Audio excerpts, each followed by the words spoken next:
Hello everybody and welcome for this 23rd webinar, which as usually we start with a short alignment. So make yourself comfortable. Withdraw your attention from the lower sense perceptions and achieve stillness in the three lower fields of the personality: physical, emotional, mental. And then raise the consciousness into the head, carrying the consciousness upward through the astral body and the mind to the soul.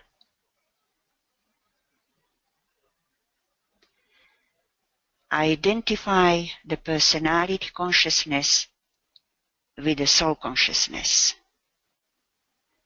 and realize that they are one.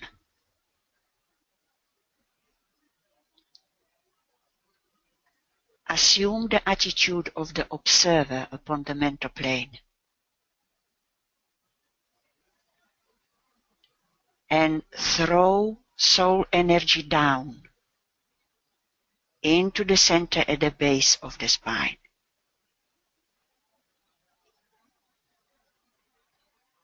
And then raise the soul energy slowly via the centers in the spine and via the two centers in the head up into the soul body upon the higher mental levels.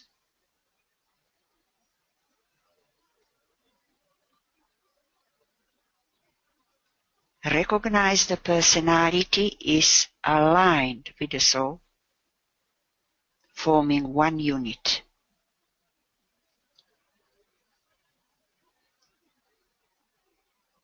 And there is a fusion of the individual soul with the group soul on the level of the soul on its own plane.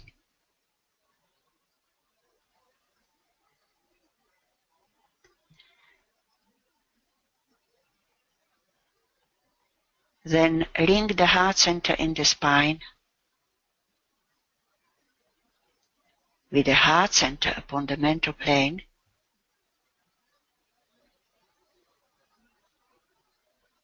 where we find the response to group vibration.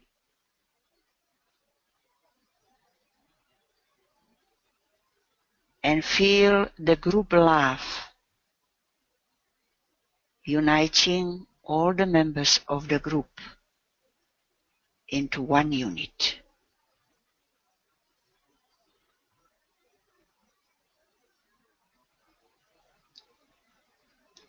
And we sound the Om together as a group. Om.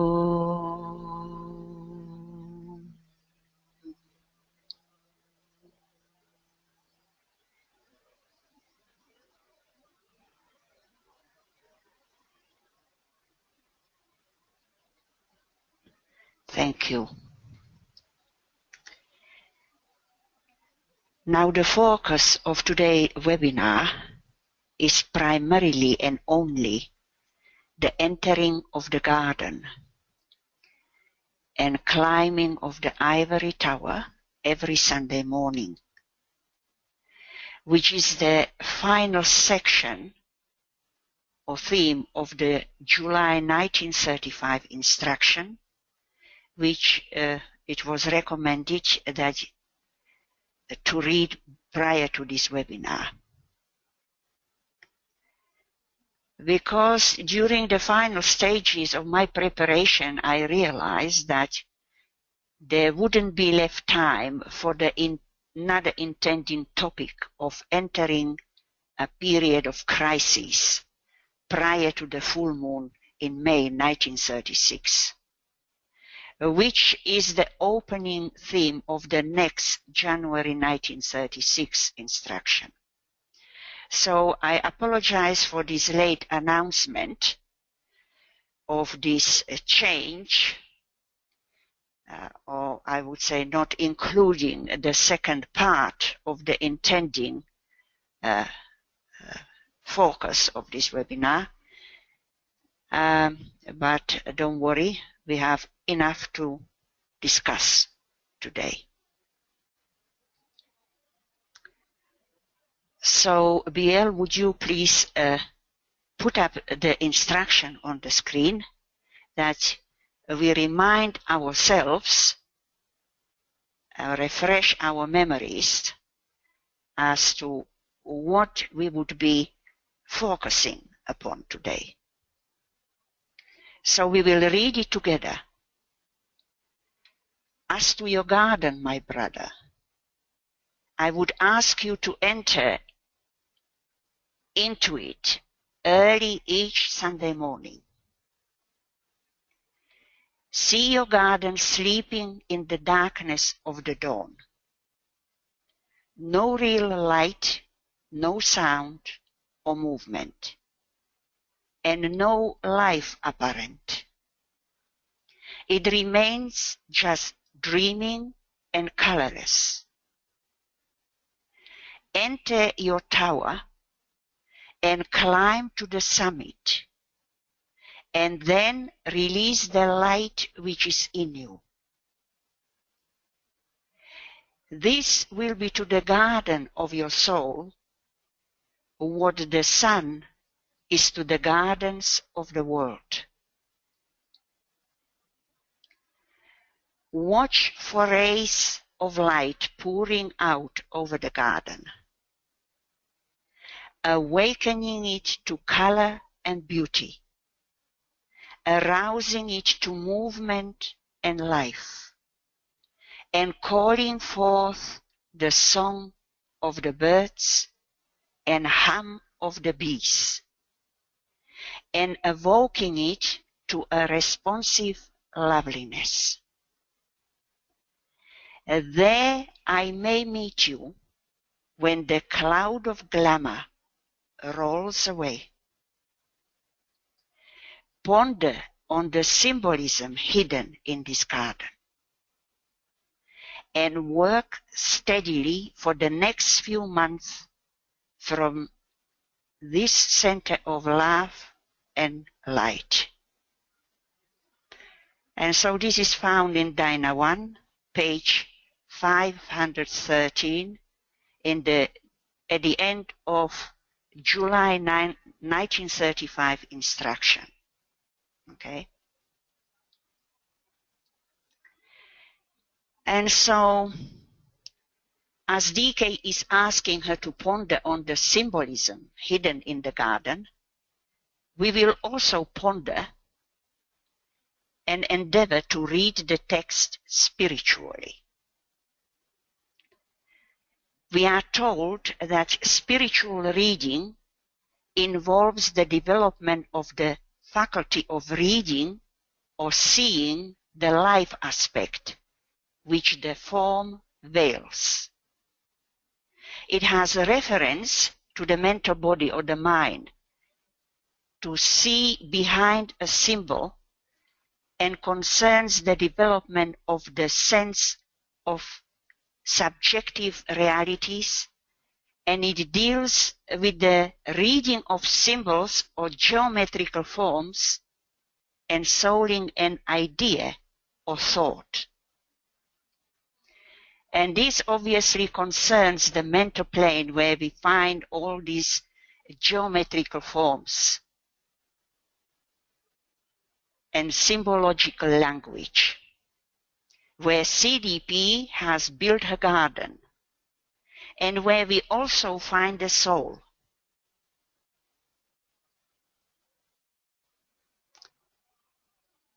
So we need to read with the eyes of the soul and with the inner vision open to that what we are seeking to find behind the symbols. And the reading of symbols produces contact with the soul, whose nature is light. And a light is a symptom, an expression of life. We see the major two qualities in this symbological garden, light and life. Light of the soul must, as we know, dissipate by the energy of illumination, the glamour, because only then DK would be able to communicate with her. Through the abstract mind and meet her at the summit of the tower, which is also symbolized the Antakarana, where beside the abstract mind on the first mental subplane we find also spiritual telepathy.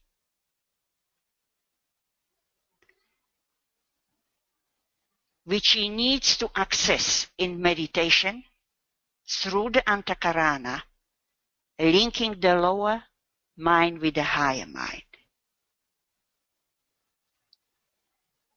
Now, in order to communicate as soul to soul on the higher mental plane, the soul, mind, brain has to be in complete alignment, which was not the case with this disciple.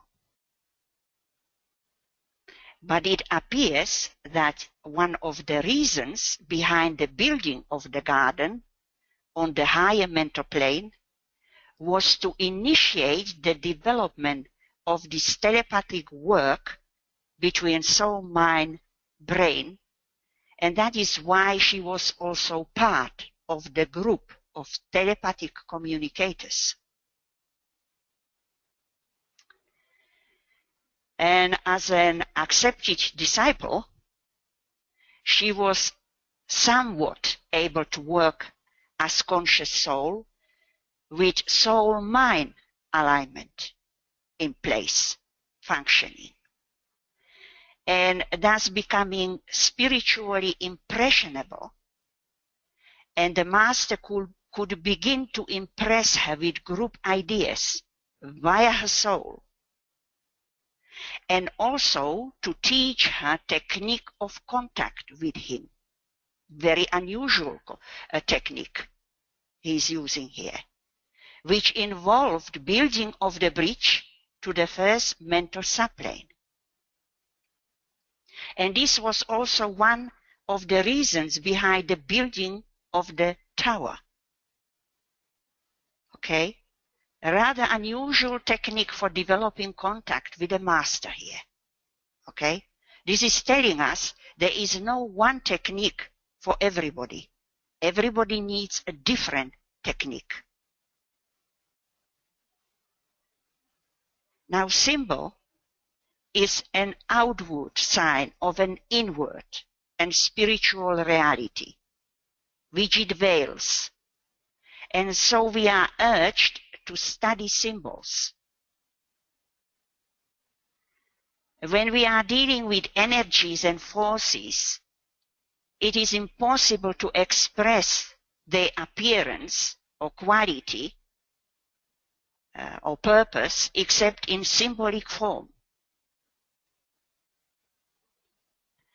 Thus, symbol, the same as color, veil a thought or an idea. Okay? And we need to break through that veil. So all impressions, as we know, must be interpreted in symbols. And via these, the registered impression is conveyed to the brain.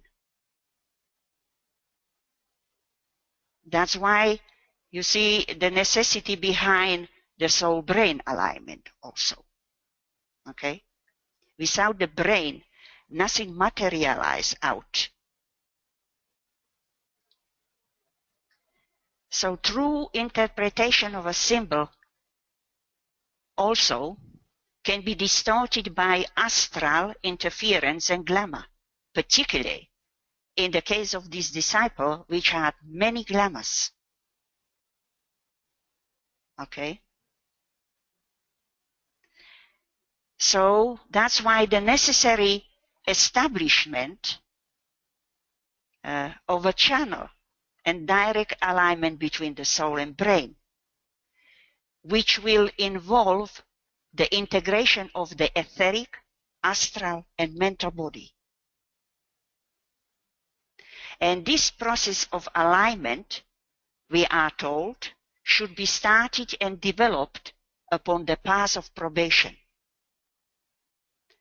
and brought to a relatively high state of effectiveness during the probationary discipleship, covering the little cellaship and cella in the light.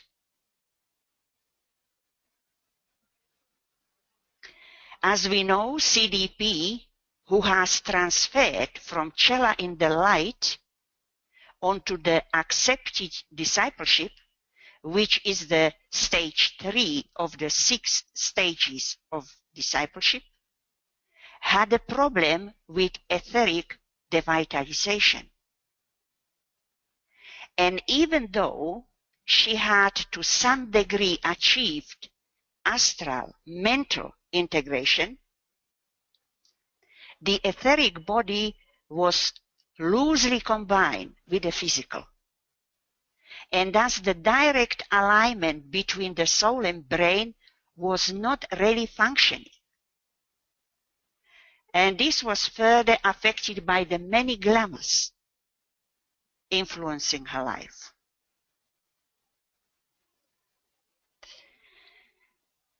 Now, color is related to light, characterizing the soul, which is expressing through the quality of its form or causal body, or the egoic lotus, more to say in this case, which, to my present understanding, symbolizing the garden of her soul.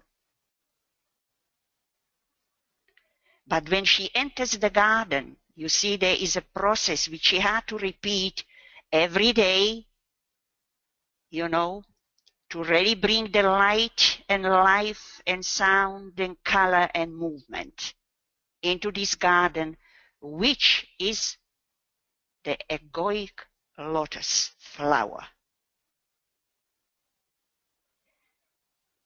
Now all sounds express themselves in color, and color is the result of sound uttered, in this case, at the culmination of meditation by sounding of the Om.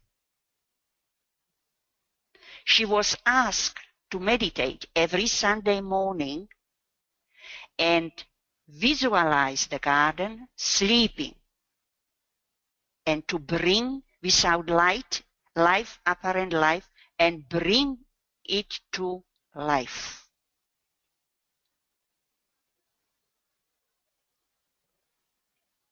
We see that there is a gradual growth indicated here, from dawn or morning twilight to sunrise, through ever-increasing splendor of light.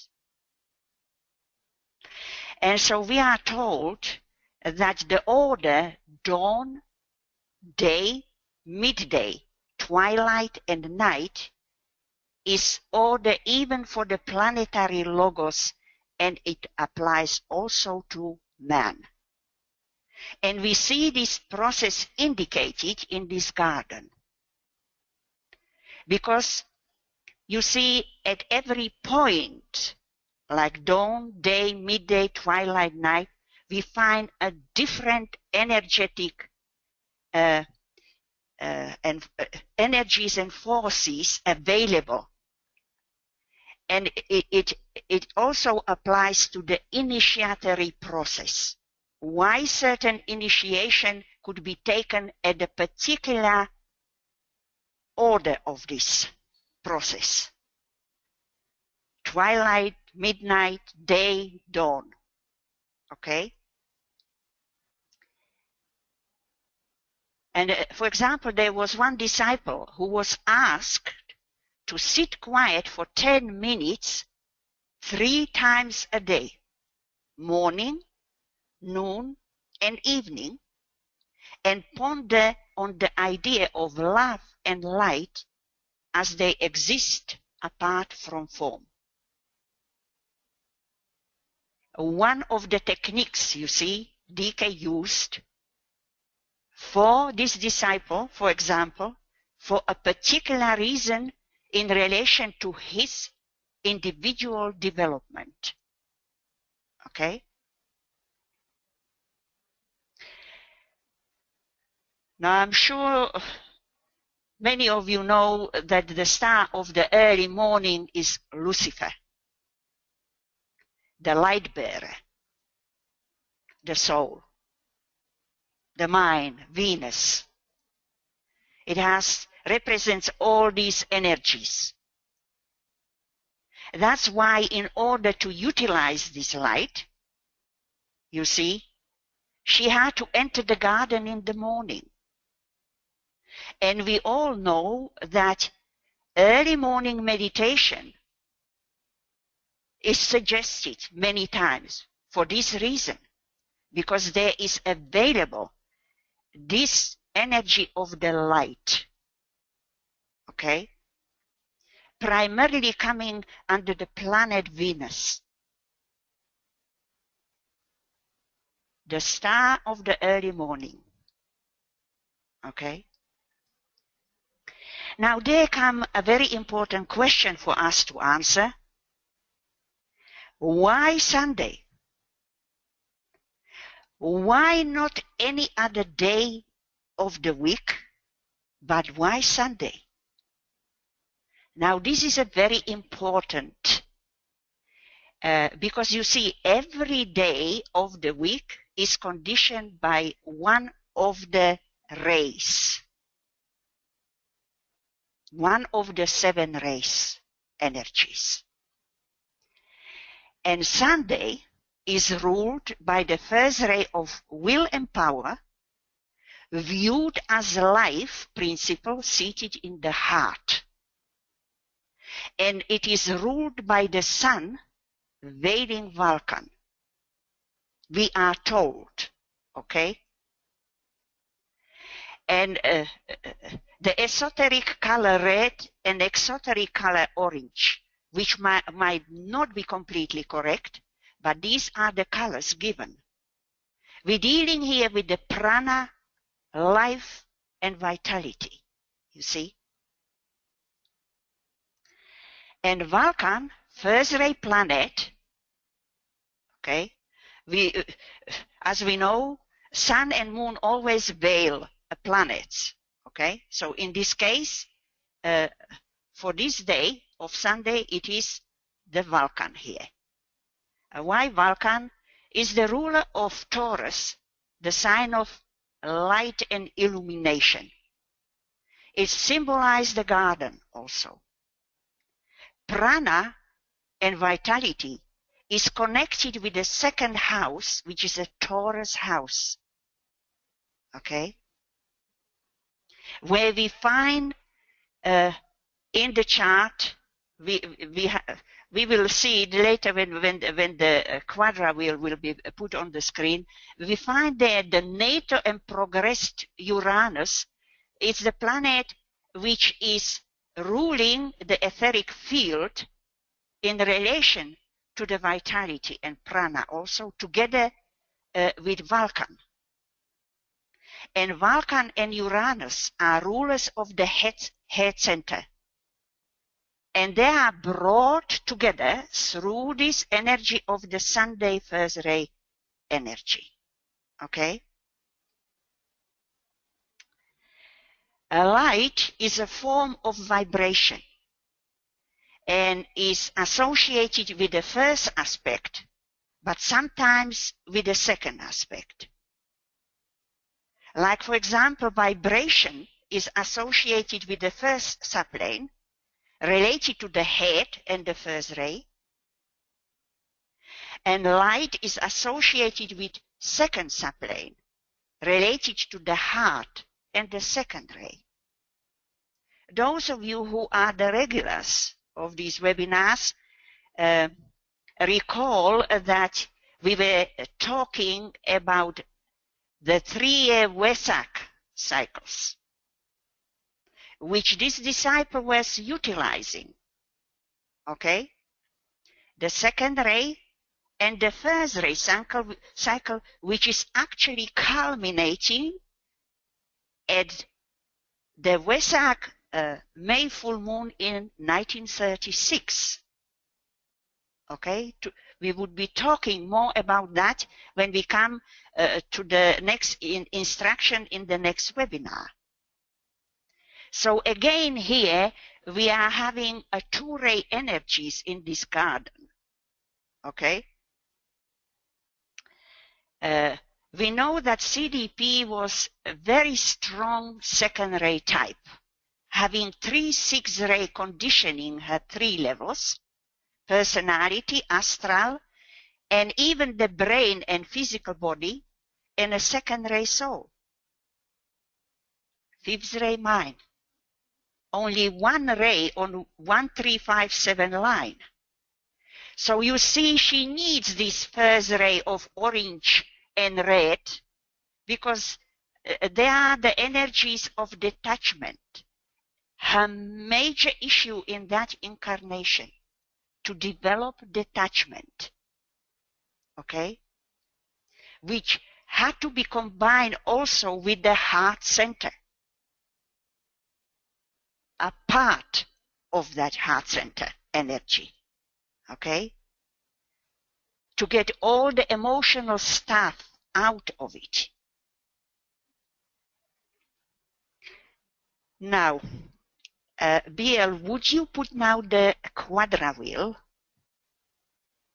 on the 11th September 1935? Thank you. And so what we're going to look now, it's first the natal sun in Aries, right in the middle wheel there, okay, where we also most probably find Vulcan in Aries. Obviously, we don't have its exact placement, so we cannot look at Vulcan very much. But his placement in Aries bring a further first ray energy, because first ray is also going through Aries. Okay, so very powerful placement, you know, Vulcan in Aries, bringing a strong first ray. And the sun is making a trine aspect to the natal Uranus in Leo.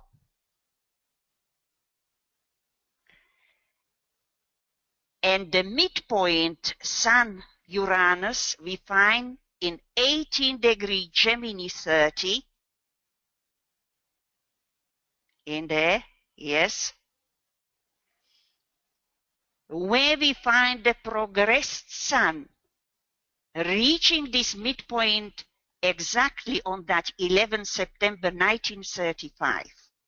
That's why I have selected that day in September, okay? Because the Uranian energy, as we have seen, is very important in relation to the first ray also, and also to the prana and vitality, okay? And on the same day, the transiting sun is found at 18 Virgo, and the transiting Jupiter in 18 Scorpio. Now this is quite, again, you know, I have selected this to to bring the point very clearly into our mind, that we have here the head and heart centers brought together again. Okay? Because there is an activation of that Sun-Uranus natal midpoint with the progressed Sun. Then comes the transiting Sun and transiting Jupiter, which is her second ray soul ruler. Very important planet. Okay? Now, the ivory tower also represents the first ray energy, which we already discussed in detail in previous webinars. It had to emerge into outer expression, this first ray energy. But as a result of the subjective work of the soul on its own plane, which is the first atomic subplane of the mental plane, okay, where we also find the head center, and both the subplane and the head are conditioned by the first ray. Okay?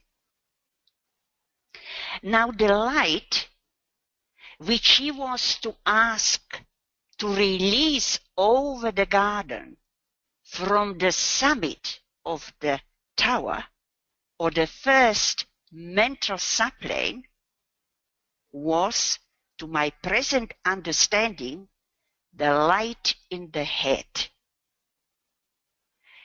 representing the sun with its rays of light pouring out over the garden and arousing it to life. And the garden, again to my understanding, could symbolize the egoic lotus, or lotus flower, which is found on the 3 higher mental subplanes where she was building the garden. The planet Vulcan is a craftsman here, stands for the soul fashioning that which is beautiful, beautifying the egoic lotus or the lotus plant. Now the song of the birds could symbolize the vibration of the petals, where each petal has its own note or quality, and together they create a song in a particular keynote. Now you see, I am only touching here on this process, because to go into a deeper analysis of the egoic lotus and the petals, you know, that is a subject not easy and not for this webinar. Okay? The hum of the bees could symbolize the turning of the wheels of the centers, or lotus flowers, represented by the 3 circles of the egoic lotus. The throat center in relation to the knowledge petals, the heart, love petals, and the head, the sacrifice petals. Okay? That's why he is using this symbologic language, hum. Like the, you know, the steady rotation, humming, and the bees, you see? The bees are in the real garden, but in this garden, to my understanding, these are the wheels turning around. Okay? And they also can turn slower and faster. Okay? That depends, you see, how they are activated. Because, you know, in every circle, we find one petal which is related to all the other petals, where we find 5 colors in each petal. Okay? So the process which could be gone on a deeper level into this symbological garden is really, you know, it needs, I don't know how many webinars itself. But, you know, we cannot go there.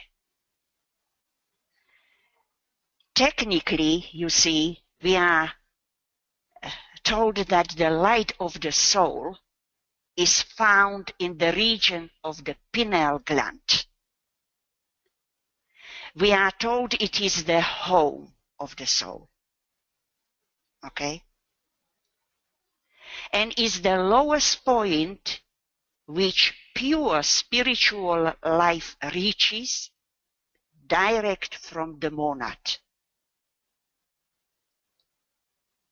It is also the termination of the first strand of the Sutratma, which is the giver of life. And we know that the head center is the externalization of the pineal gland. It appears that her head center should be stimulated here into increased aliveness. Okay? That's why he is giving such a strong focus in the symbology to the first ray energy there. Because this would transmute phenomena into spiritual realization and enable for her to see the soul in all things. And in those particularly she loved, and to relate to them as souls, not as personalities.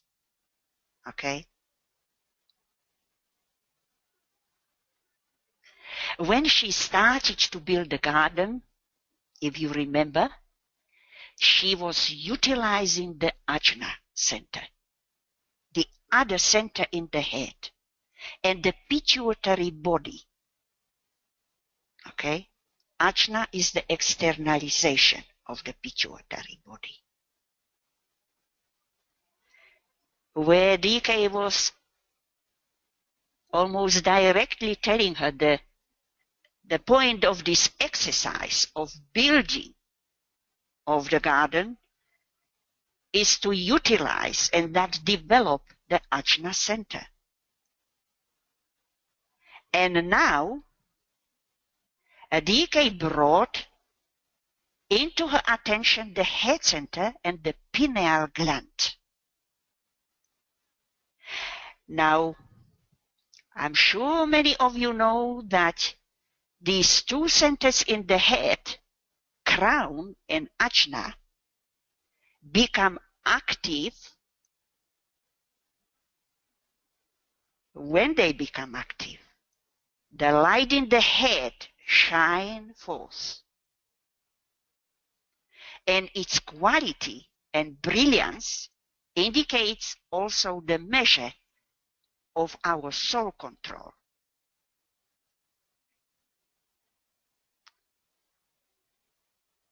The light in the head on the higher mental plane is the mediating light between the light of the soul and the light of the personality. That's why ajna is the personality relation and the soul is the head. Because the pineal is the seat of the soul. Only when the will of the personality and the will of the soul come together which had to be evoked by love, does the light of the soul dominate the material light of the personality. Okay?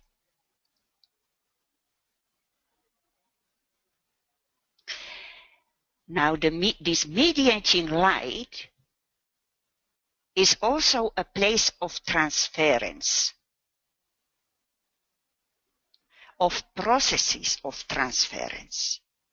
And for CDP, it is the transference from the sacral to the throat centers in relation to the light in the head and the pineal gland and the pituitary body. Because these processes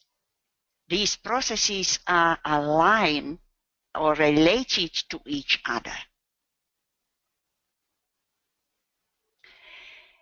The activity of these 2 points of light within the head and its relation to the transmutative process of the energies from the sacral to the throat centers, which started at the first initiation, has reached a stage now when she is ready, as she became accepted disciple, as she entered the stage 3 of accepted discipleship, she was ready for greater stabilization of the line of light between these 2 centers and the 2 glands, ajna crown, pituitary body, and pineal gland.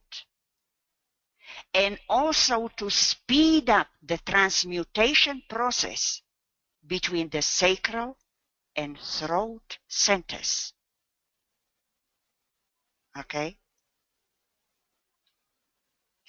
We are told that it is the energy let loose at the first initiation and distributed into the sacral and throat centers via the slowly awakening head center, which brings the transmutation process to a successful conclusion and stabilize the relationship within the head.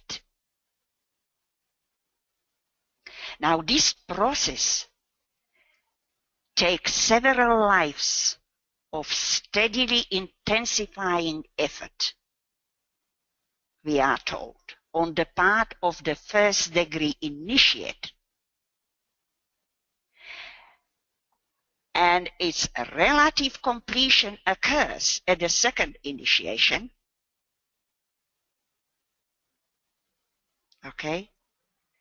But I think this final completion occurs at the third initiation. Okay? Both the first and second initiation has to have these processes either initiated, like the first degree taken, then coming to a greater power, making the second initiation possible, and finalize at the third initiation. And she was a first degree initiate. Okay? At the middle point between the first and second initiation, entering accepted discipleship. Okay? The light in the head, we are told, is brought about by the fusion of the light existing in substance itself and the light of the soul. Now, this light of substance is created by the energy of solar angels, which shape the matter of the higher mental plane into the egoic lotus.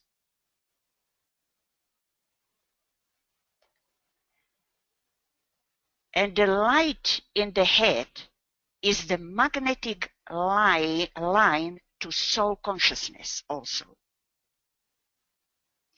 And this disciple was in a position to build her garden through a process of establishing unity between the soul, mind, and the light in the head, where the creative agent of the garden, symbological garden, was her soul, through which its energy could express itself. It means through the egoic lotus,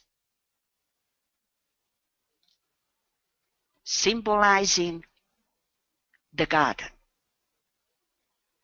I'm sharing here my present understanding of the symbology of this garden. Okay?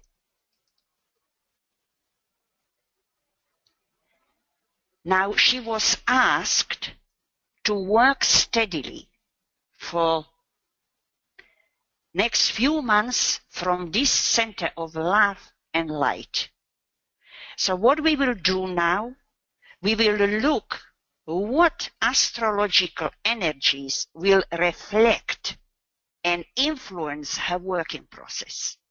Okay?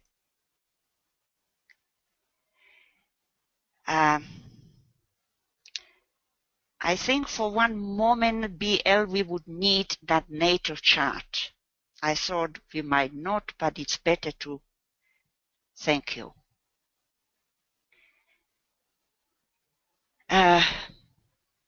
You see, there are 3 planets which carry the first ray and condition the head center.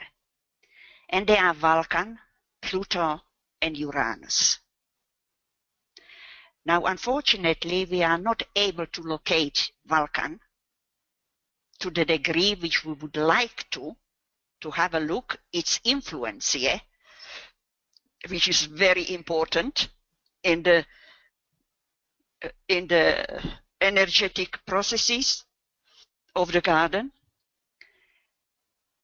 which it's only approximate, as I already said, in Aries. So our first step would be to locate the Uranus-Pluto midpoint. And this is found at the 4-degree Cancer 09 in close conjunction to the natal ascendant at 4-degree Cancer 25. Now, is it this accident? I don't think so. Okay?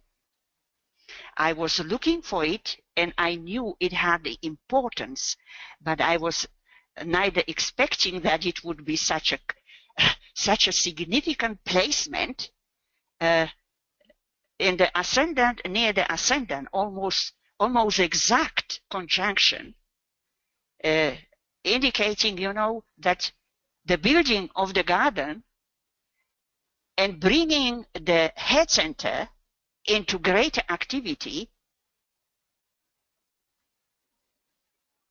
was not only an important part of her soul's purpose with that ascendant, but that the first ray energy was a vital factor in its creation, of the garden and its utilization.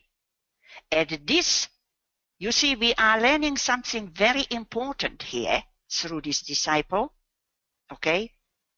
And that is how very significant is this middle point between the first and second initiation, and entering at that point the accepted discipleship, where, if you remember, we were talking how many processes are initiated there, either from a complete beginning or increased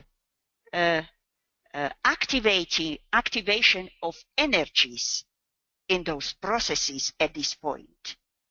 Okay?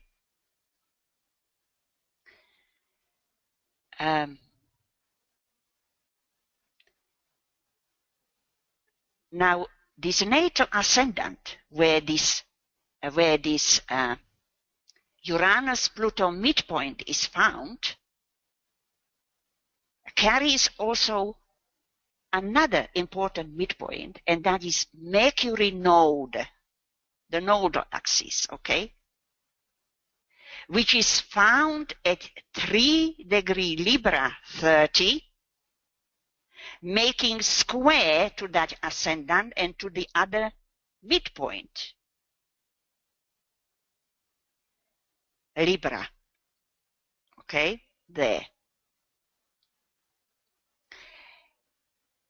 And in combination, you see together with the ascendant Mercury node Uranus Pluto energies, it indicates the utilization of the abstract mind represented by Mercury here through the Antakarana in meditation, which is ruled by Mercury, and strengthening of the soul contact.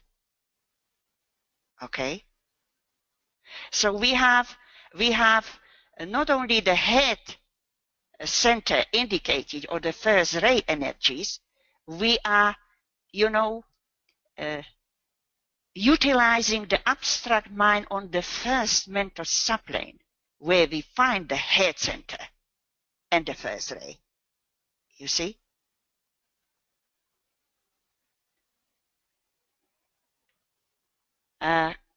We need to bring up the quadra wheel now, BL, please. And if you can put it on the 1st July 1935.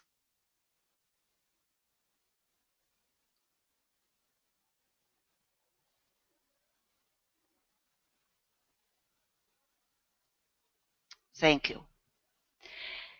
Now, in the early July, and I selected the 1st of July, the transiting Uranus in 4 degree Taurus, 50 there, is activating the natal ascendant at 4 degree 25, okay, Cancer.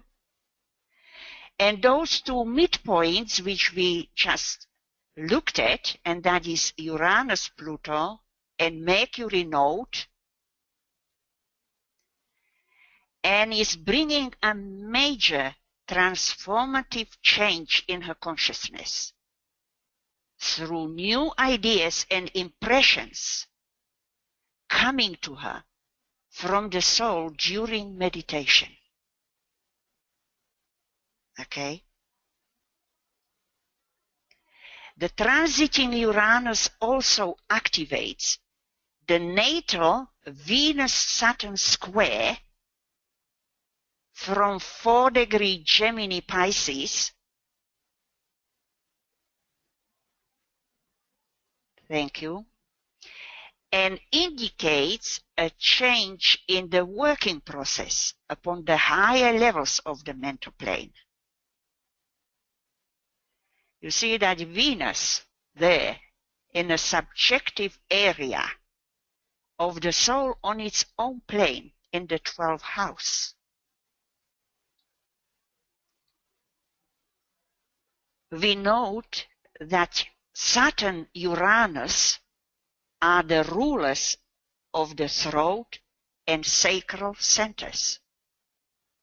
Saturn is the abstract mind and a throat, and Uranus here represents the sacral center,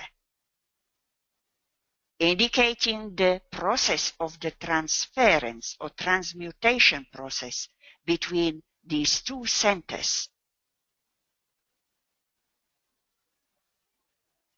And they are the rulers also of the first mental atomic subplane.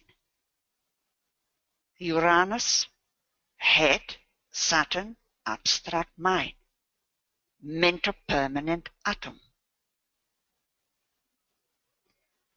And Venus represents the soul on its own place, which is also the first mental subplane. Even though the soul manifests through all the three higher subplanes, this is its major focal point. Why? Because the pineal gland found at the first mental subplane, it's his home. That's where we find, a real place of the soul. Okay?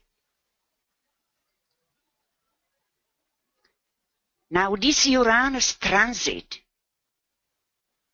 is repeated in its retrograde motion further on through the years, through the months in October 1935, which we don't need to go to it, I'm just mentioning it. And in its direct motion again, as it keeps changing from retrograde to direct, in April 1936. And this process is indicating the working, as DK said, to work from this place of light and love during the coming month. Okay? Now, could you now put the wheel for the 3rd December 1935?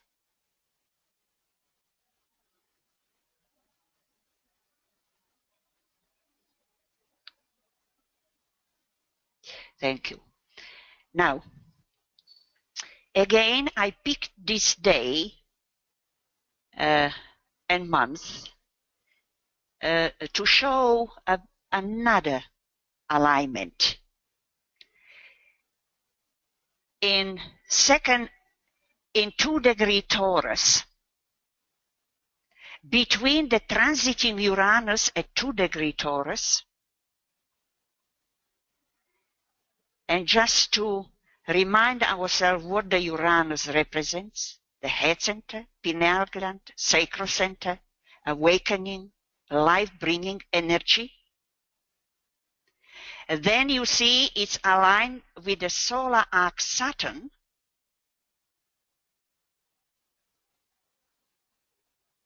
in 2-degree there, right, of Taurus, representing the throat and abstract mind. And the natal Neptune at 2-degree, you see the line of alignment now. At the 2-degree of Taurus, the sign of light and illumination. Okay? And the Neptune represents the dawn, the dreaming. No color.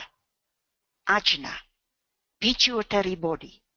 Her ajna was conditioned, if you remember, by Neptune, 6th ray.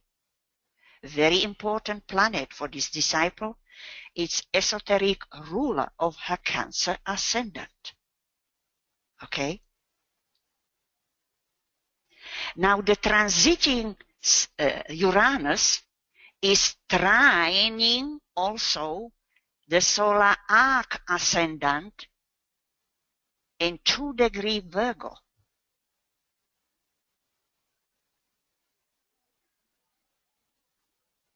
Indicating change and adjustment in that garden. It is square to the solar arc Venus in 2-degree Leo. Thank you. Venus is the predominant energy in that garden. Love, beauty, color. And beauty is a reflection of love. So we see the powerful alignment in that 2-degree. And when we look at the transiting Neptune in 16 Virgo there, 42, it is making a sesquiquadrate with the transiting Uranus at the 2 degree of Taurus, solar arc Saturn, and the natal Neptune. It is semi-square the solar arc Venus in Leo. Okay? So the Neptune has a great power there through the natal Neptune and the transiting Neptune. Okay?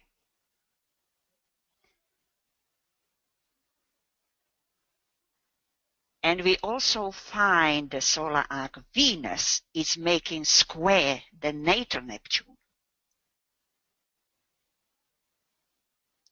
from the 2 degrees of Leo to 2 degrees of Taurus. Okay? Now the Venus-Neptune combinations reflect the song of the birds. It means the petals. The petals. The color and energies of the petals in the echoic lotus. And it is interesting that if we would investigate in details these petals, the Venus-Neptune energy predominating in the middle circle of the petals. Predominating, but it's present in every circle. Okay? Which is the love circle. It is the heart center.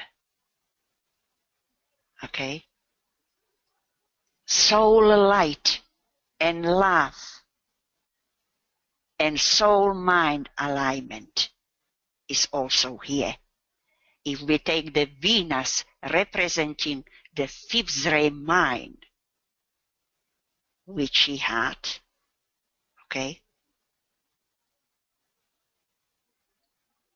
So we have another energetic alignment very powerfully bringing together the energies which are really strong conditioning energies of that symbolic garden,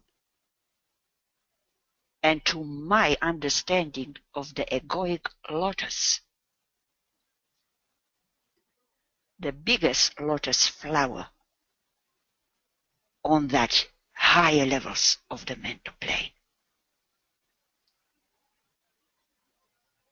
with its little flowers represented by the centers also.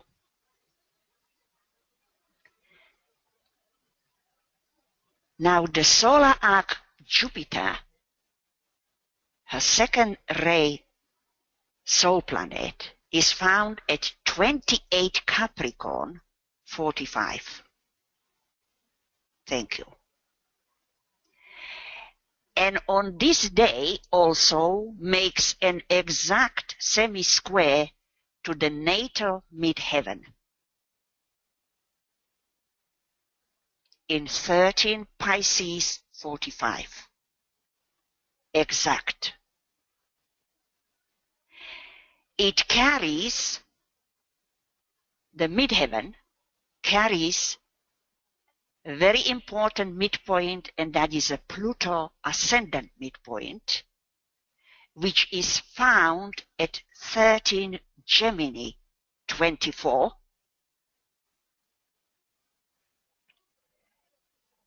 in aspect to that MC at 13 Pisces 45. Not exact, but in aspect. Very close one.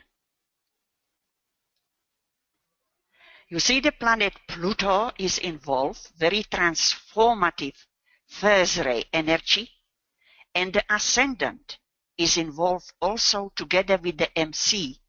It means the angles of the chart, ICMC and ascendant descendant are involved through this combination of aspects.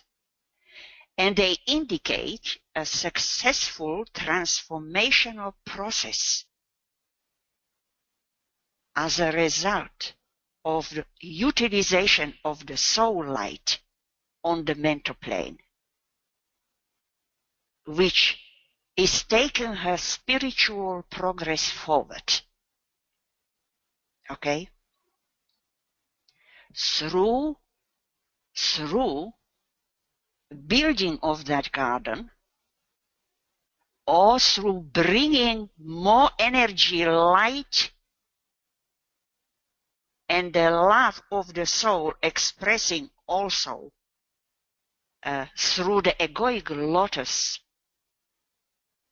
and bringing it to more color and aliveness and loveliness, as he said there. This is supported further by the transiting Chiron at the 13 Gemini. You see the number 13 and in relation to the ICMC axis there. Okay? And the progressed moon is in 13 Capricorn in the 7th house there. It's also activating the angles ICMC in relation to all the other points. Okay?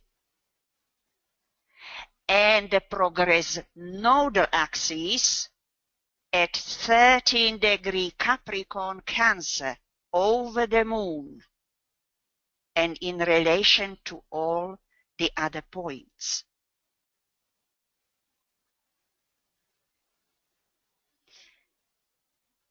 And the solar arc Uranus at 13° Libra. Thank you. You see this enormous alignment in the same degree in one day of the month in December. Okay? Indicating a change, transformation, adjustment, and also a major progress, indicating coming to a successful outcome here. Okay? So she is moving forward. To what degree? To that degree as she is capable to utilize these energies and utilize the opportunity they are giving to her. Okay?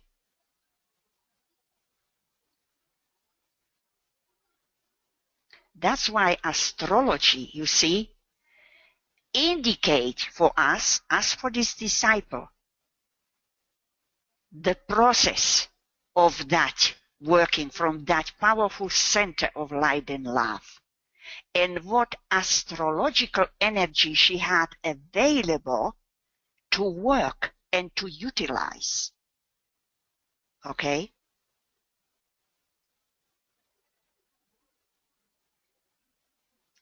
Now Venus and Uranus rule her 5th house, Libra. Libra is ruled by Venus and Uranus, esoterically Uranus and exoterically by Venus. And what is the 5th house? Here we find the causal body. With all its talents and qualities we are able to accumulate.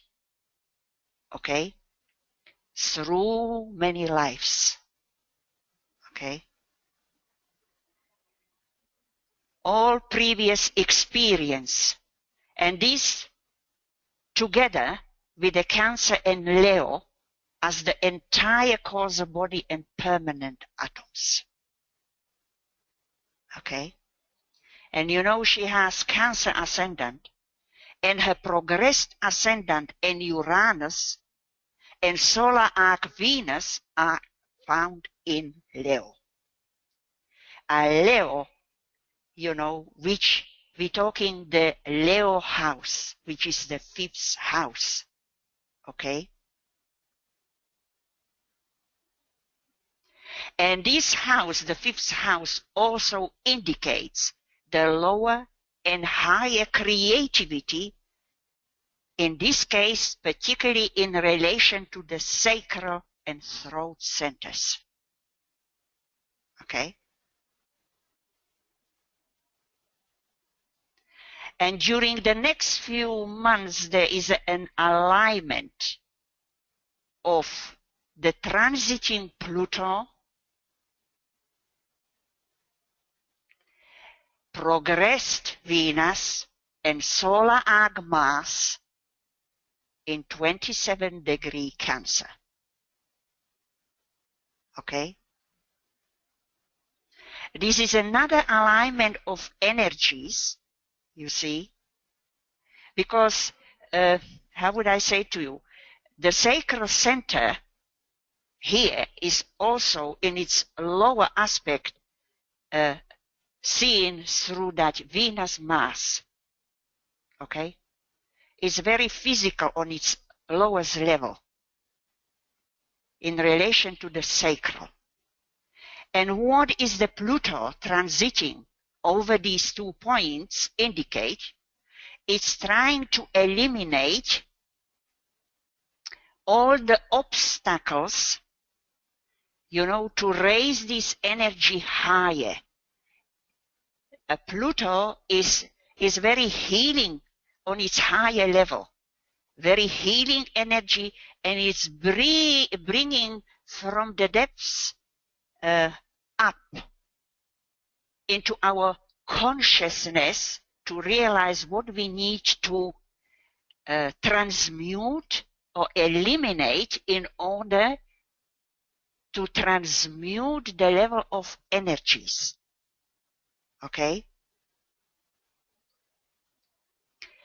And the Venus-Pluto, particularly in this case, is related also to the initiatory process and the energetic field of the etheric body. Okay? Where the Venus in Gemini is particular focal point of that process. Natal Venus. Okay, I don't want to divert here, which I'm almost doing. We also see that this energetic alignment between the Pluto, Mars, and Venus is happening in the 2nd house, which is the Taurus house. Okay? Where Venus is the ruler, actually. It is the house of illumination of the mind. Okay? Again, Venus represents the mind. Okay? Through evocation of the will, Pluto. So we see we can interpret this alignment from different perspectives. It is a storehouse of life, energy, prana, vitality, and emerging beauty, Venus. I'm talking about the 2nd house now. Okay? So the destructive aspect of the Pluto's will, first ray will, aids in elimination of all what is preventing the emergence and utilization of the light of the soul in the garden, or in that egoic lotus flower, where the creative agent is the soul. Okay? It is a house of treasures also of the causal body. It is the place related to the throat center, Taurus. The transformative power of the Pluto will aid in the transmuting process of the lower creativity into the higher creativity of the throat. That's why I mentioned the Mars Venus in the lower creativity aspect in that place. Okay? And now, could you put the wheel now on the 22nd February 1936?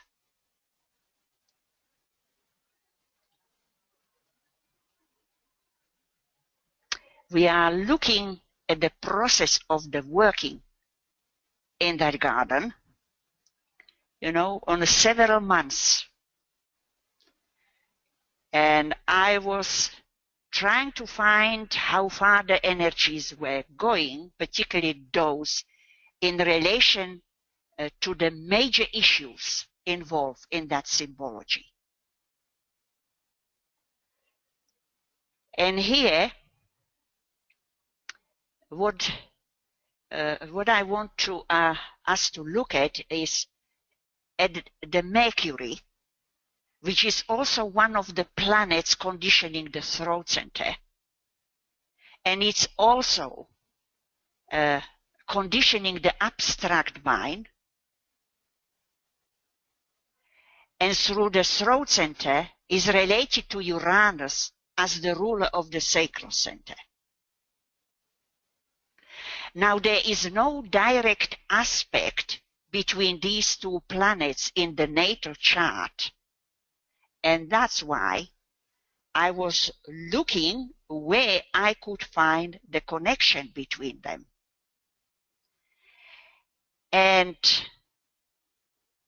what I discovered that the natal Mercury-Uranus midpoint found at the 12-degree Gemini 19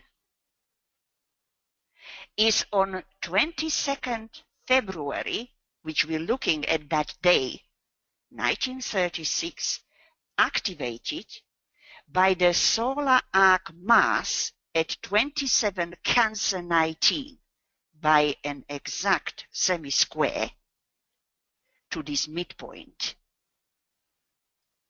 Okay? And it is indicating the increased activation of the transference process between the sacral and throat centers.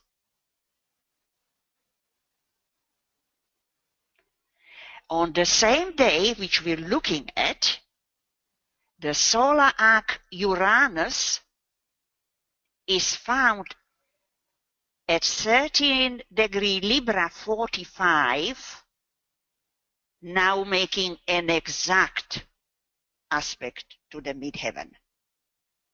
1345. Okay? And where it is placed at 13 degree Libra is the Aquarian decanate of Libra. Okay? And Aquarius is ruled by Jupiter as the esoteric ruler of Aquarius. And Aquarius ruled the 9th house, which is related to the abstract mind. Okay?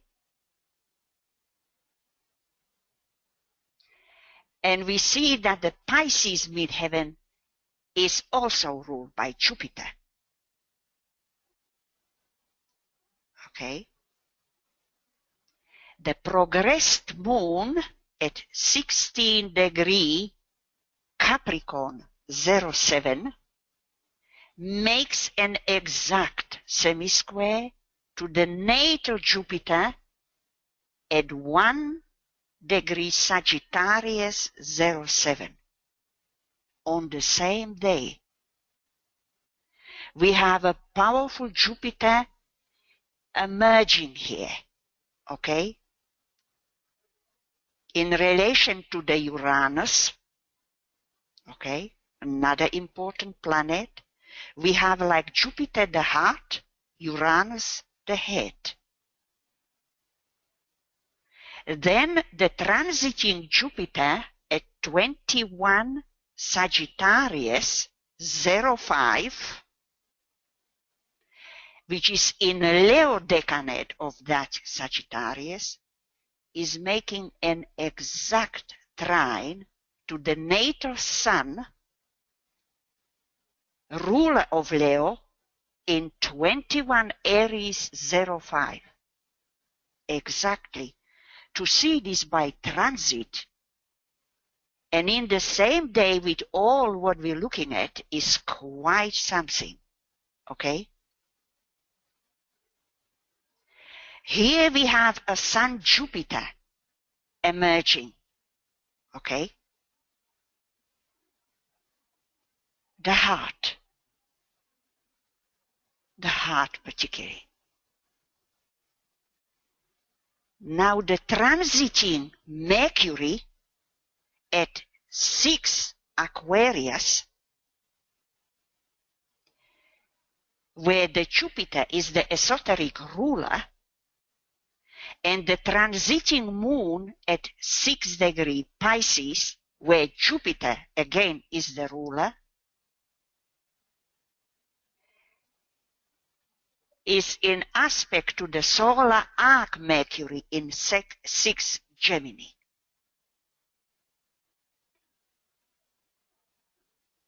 We're coming back to the Mercury.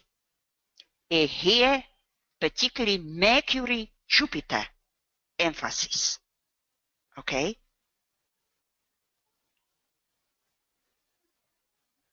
Mind and heart.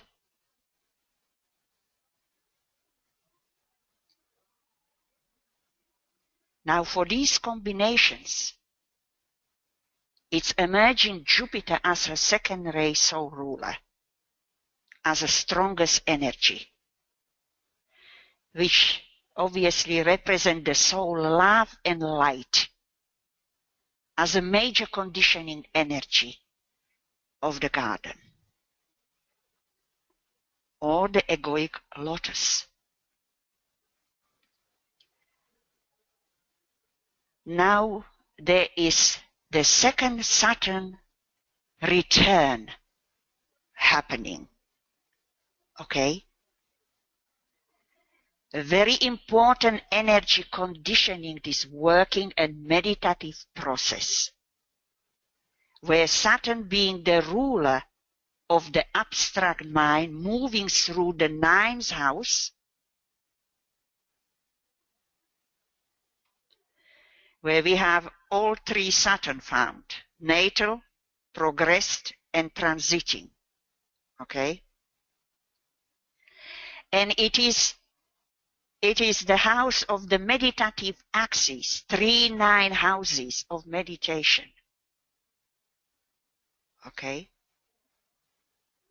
And Saturn by transit is moving towards the MC, symbolizing the summit, or the highest mental subplane. Okay? Now to see this Saturn return more clearly, we put the quadra wheel on the 11th December 1935.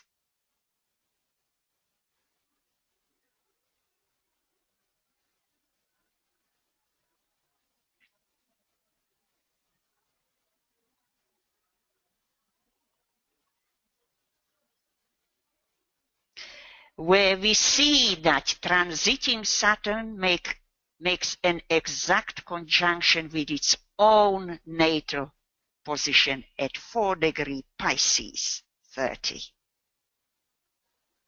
And this is the last contact it made, because it was making previous contacts by moving retrograde and direct, but this is in a direct movement, making its last contact, okay, as a second Saturn return, okay,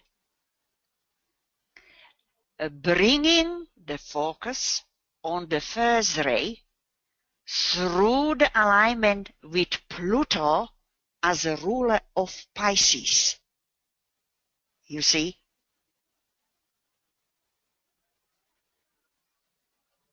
Because Pluto is the esoteric and hierarchical, actually, ruler of Pisces, but we are looking primarily at the esoteric or soul rulership, because this disciple could not touch the higher level of the hierarchical rulership.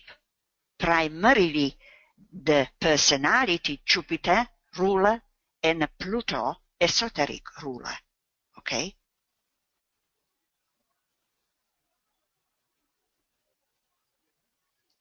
Because Pluto, together with Saturn, you know, they are in combination and relationship of energies are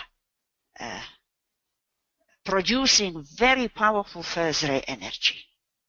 Okay?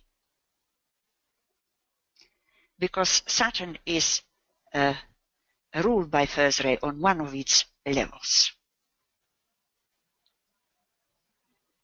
On the same day, which we are looking, the progressed moon veiling Neptune, as we know for this disciple, reached an exact sextile to the midheaven. Okay? And the midheaven is found in Cancer decade of Pisces, where the moon and Neptune are the rulers. So this is an important alignment made here, okay? Bringing a powerful Neptunian energy from its exoteric and esoteric levels. And it was evident in the garden, right? Its energy, I mean. Now the transiting sun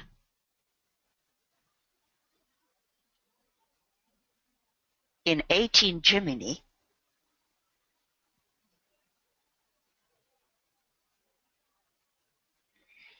You mean solar arc? Oh, is it solar arc? Yeah. No, it's a progressed sun. Okay. Right? Okay.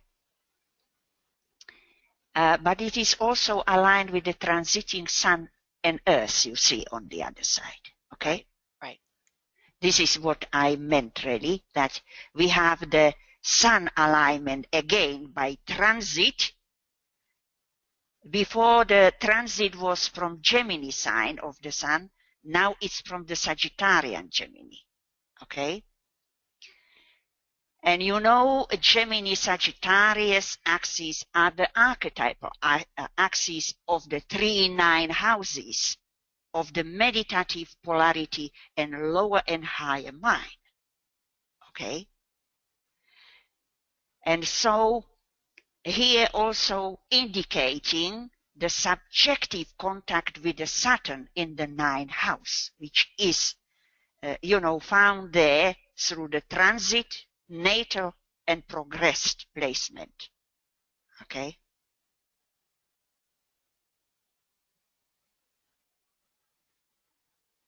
So the transiting sun makes sextile to the progressed ascendant also at 18 degree Leo, as does the progressed sun, right? But the progressed ascendant happened to be in the 3rd house, And this is the focal point here, you see, of the meditative axis, actually. Okay? Which the sun is ruling, because it is conditioned by Leo, the third house.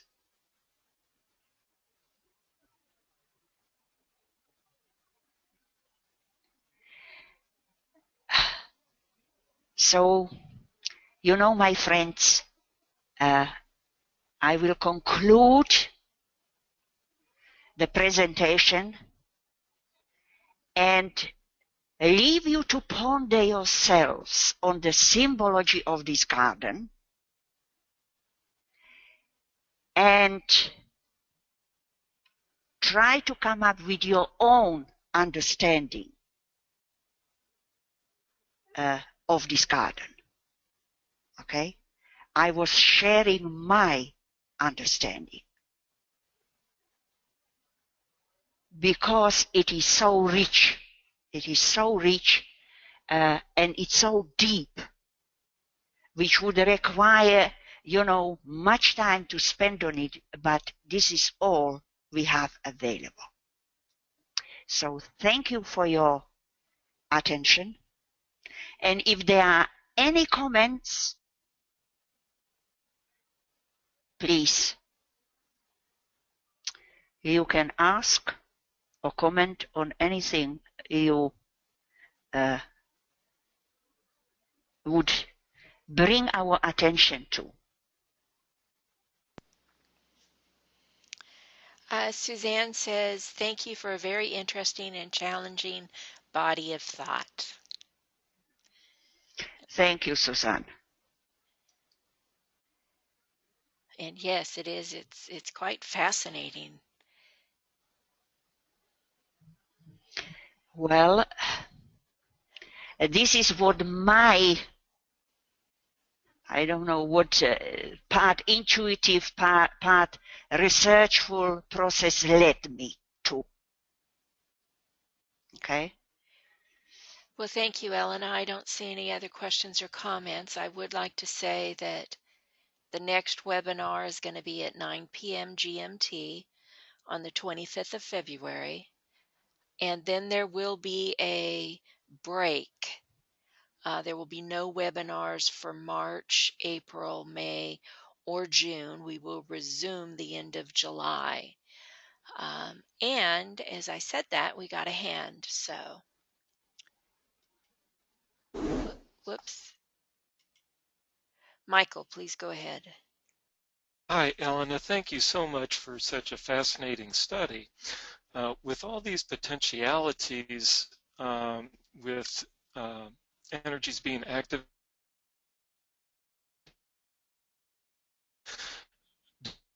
do we have much information as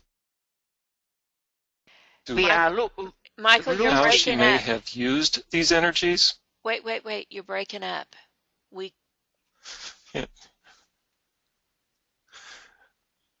Yeah, that happens sometimes with my internet connection, I guess. With all these potentials that she has energetically, do we have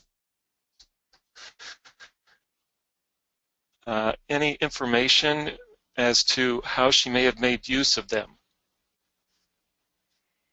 As we will go through the rest of the webinars, okay, we will discover, okay, then if there is any indication how she utilized these energies and to what extent, okay, like the next webinar, you see, is bringing another first ray energy aspect with the third year of the 3-year Vesak cycle, which is culminating at the full moon in May in 1936, okay, which was adding the first ray energy to all this what we discussed, and he's saying she's entering crisis, okay, which is also indicated here, because you know Saturn return is not you know easy energy. to deal with. Okay? And it's a major planet, of crisis. And so this process, which she was asked to deal with in the garden and work from that center with all these available energies, okay, to what extent she had a knowledge of these astrological energies, we can't say, but certainly DK had it. Mm-hmm. Okay? Yeah. Certainly. And that's why he brought this particular emphasis through the months and the days that we actually see them. You see? But we need to find them. We need to find them. If, from my perspective, I am looking for it. I am looking for it because I know they are there. You see, I need to find them because I know they are there. Okay. Okay. So. I look forward to the next one. Yeah. Thank you, Michael. Thank you. Okay, well, good night, everyone. I'm going to end the webinar now because I don't see any more hands or questions. So thank you again, Elena, and good night, everybody. Thank you, everybody, including you, BL. Thank you. Yes, and to Brett and Joe from their and to Brett yes. and Joe, yes. my other support behind the scene. Yes, thank you. Bye, Thank everybody. You. Bye-bye. Bye-bye.